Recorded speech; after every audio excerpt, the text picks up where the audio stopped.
लीजिए, मोदी जी की कृपा से आपके अच्छे दिनों की कड़ी में एक और नई कड़ी जुड़ने वाली है। अगर आपकी जेब में खनखनाता हुआ खजाना है, तो फिर अच्छे दिनों के इस करिश्माई साल में आप भारतीय रेल को भी खरीद सकते हैं।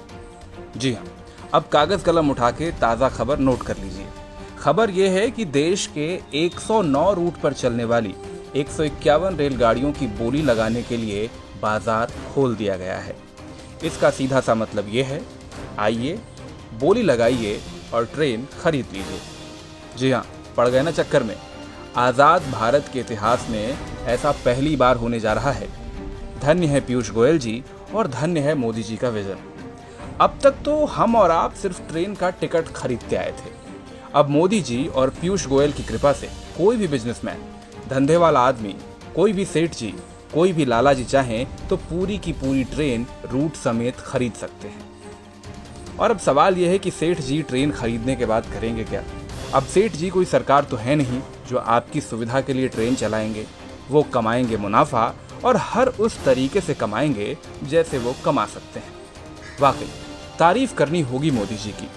70 साल के इतिहास में पहली बार ट्रेन की नीलामी होने जा रही है। जो अब तक नहीं हुआ वो पहली बार हो रहा है।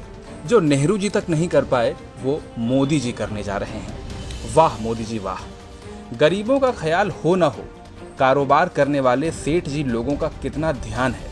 अब देशद्रोही तो इस पर भी सवाल उठा सकते हैं, लेकिन भाई इस विजन की गहराई को तो समझो कि जब ट्रेन चला के सेठ जी कमाएंगे तभी तो देश में तरक्की और खुशहाली होगी।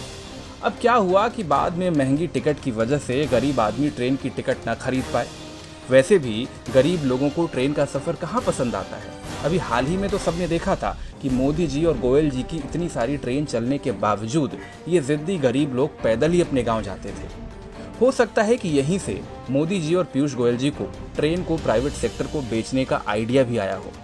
अरे भाई, जब गरीब आदमी ट्रेन में बैठ ही नहीं रहा तो ट्रेन को बेचो सेठ जी को। अब देश की सरकार भला क्यों टेंशन ले। सेठ जी चलाएंगे अपनी ट्रेन और कमाएंगे अपना मुनाफा। जिसे ट्रेन में चढ़ना हो चढ़ ले।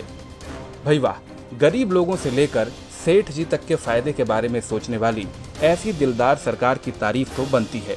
और साथ ही तारीफ बनती है इनके तेज तर्रार एटीट्यूड के लिए भी। एकदम फटाफट अंदाज में 1 जुलाई को मिनिस्ट्री ऑफ रेलवे ने प्राइवेट कंपनियों से प्रपोजल भी मंगवा लिए हैं। भारत सरकार को उम्मीद है कि इससे वो प्राइवेट कंपनियों से करीब 30,000 करोड़ रुपए तक का इन्वेस्टमेंट जमा करेगी। अब जैसे ही देश के 109 रूट पर 151 ट्रेन की डील हो जाती है, फिर देखिए कैसे कायाकल्प होता है भारतीय रेल का। हो सकता है कि जल्द ही न्यूज चैनल आपको ये भी समझाना शुरू करें कि भारतीय रेल की कृपा बस यही रुकी हुई थी। हरी चटनी के साथ 151 ट्रेन की डील जैसे ही फाइनल होगी, भारतीय रेल पर कृपा एकदम से बरस पड़ेगी। खैर, हम तो पत्रकार हैं। हम तो भारतीय रेल के साल 2004 में फायदा कमाने की खबर से भी एक्साइटेड थे और अब रेल बिकने की खबर सुनकर भी उत्साहित हैं। वो कहते हैं ना, मोदी जी ने किया है तो कुछ सोच समझ के ही किया होगा। अब जाते जाते आप भी कमेंट सेक्शन में अपनी ज्ञान वर्षा जरूर करते जाइएगा।